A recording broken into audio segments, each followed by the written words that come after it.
when I gave the word. Now in the morning I sleep alone. Sweep the streets I used to own.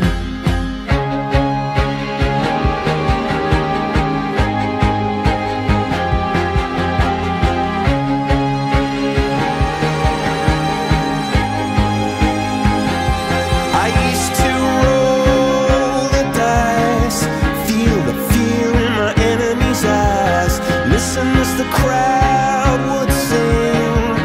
Now the old king is dead, long live the king. One minute I held the key, next the walls were closed on me, and I discovered that my castle stand upon pillars of salt and pillars of sand. I hear Jerusalem bells are ringing, Roman cavalry choirs are singing. Be my mirror, my sword and shield, my missionaries in a foreign field. For some reason I can't explain, once you've gone there was never, never an honest word. And that was when I ruled the world.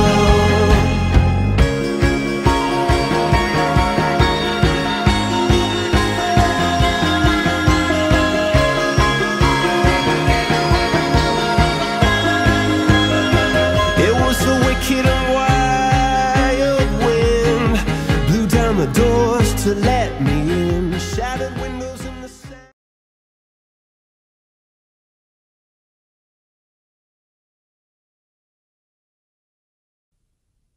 1975, went to Hong Kong. They were farmers, they were fishermen, they were hard rock miners and paper makers, and they were tough guys. They were given an impossible mission.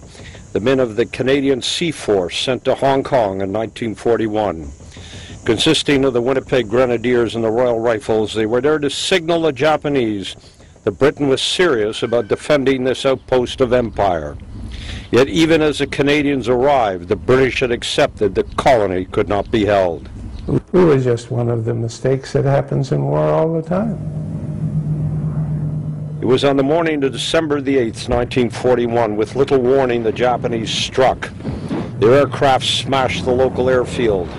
Artillery hammered the defending troops, and the crack battle-hardened Japanese 38th Division swept down from the China mainland. The Japanese were sneaking up on us. One got me with a bayonet, if you want to see the scar through the leg. What happened to the guy who bayoneted you? Oh, he's got a stomach full of lead from my Tommy gun. Despite their heroic effort, the exhausted Canadians were pushed back to make a last stand on Hong Kong Island. I think the worst moment was after the Battle of Stanley Village. We lost about 80% of my company. And I knew that tomorrow or the next day would be the end. Then, after 18 bloody days of bitter fighting, on Christmas Day at 6 in the evening, the colony surrendered. 290 Canadians had died and over 500 were wounded. It was a huge sacrifice, and even the Japanese asked, why were the Canadians in Hong Kong? To find Canadians defending Hong Kong came as a surprise to them. And I might say a very unwelcome surprise. You got a mention dispatches as one notch below a military cross. What'd you get it for? I was appointed platoon commander for the Battle of Stanley Village. And I was surrounded by some wonderful soldiers who achieved their objective, and I was the one who was credited with it. But for the living, the ordeal of war was to be replaced by the hell of the Japanese prison camps. We expected to be treated under the rules of the Geneva Convention, and the interpreter promptly said, Japan doesn't recognize the Geneva Convention. Yes, I was beaten on several occasions. I lied about one of my soldiers who stole a can of salmon. I said that he found it. And so we got a terrible beating. He had two guards hold me while he knocked me unconscious. It was bad enough that I nearly died with a kidney infection. We were all suffering malnutrition. The rice with the worms in it and all the crapping. The floor sweepings for the rice and things like that. What did you weigh when the war started? What was your weight? 185 pounds. And when you were released? At the About end of 65 pounds. There was a deliberate and ongoing policy of starvation. And slowly but surely, the Canadian prisoners of war were starved to death. We lost as many Canadians in prisoner war camps as we did fighting them.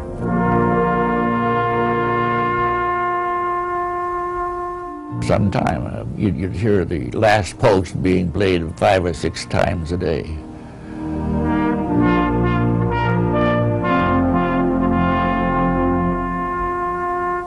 Of the almost 2,000 Canadians who went to Hong Kong, 550 never returned. But the important thing was that we won the war. That's what we enlisted to do, and that's what we did.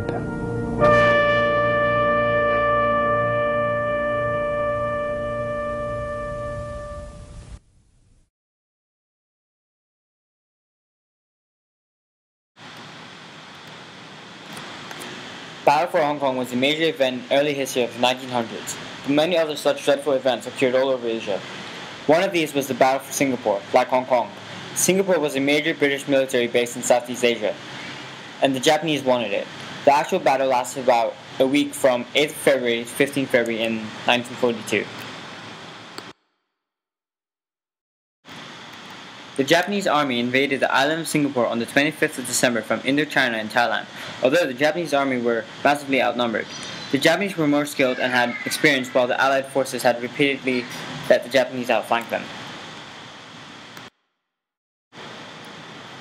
During the war, which lasted a week, the Japanese did major damage to Singapore, including many air raids that destroyed a lot of the island.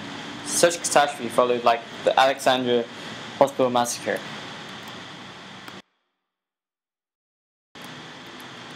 The British finally surrendered on 15 February 1942 when they ran out of ammunition, supplies, etc. The Japanese finally surrendered in 1945 when Singapore was liberated by the Australian and US forces.